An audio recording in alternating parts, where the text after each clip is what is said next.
تو واضح طور پر یہ جاننا چاہیے 15ویں شعبان کی رات، اس کا اس کے بارے میں کوئی فضیلت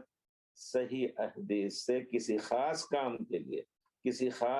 کے لیے یہ دراصل کسی خاص کام کے لیے میں کہہ رہا ہوں کسی وجہ سے، اس کی بعد میں آپ کو سبب اس کی علت معلوم ہوگا، اس کا سبب معلوم ہوگا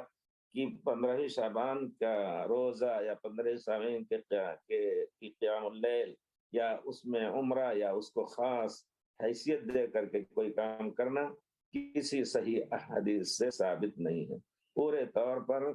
آپ اس کو اگر اللہ کی کتاب اور پیارے رسول کی سنت سے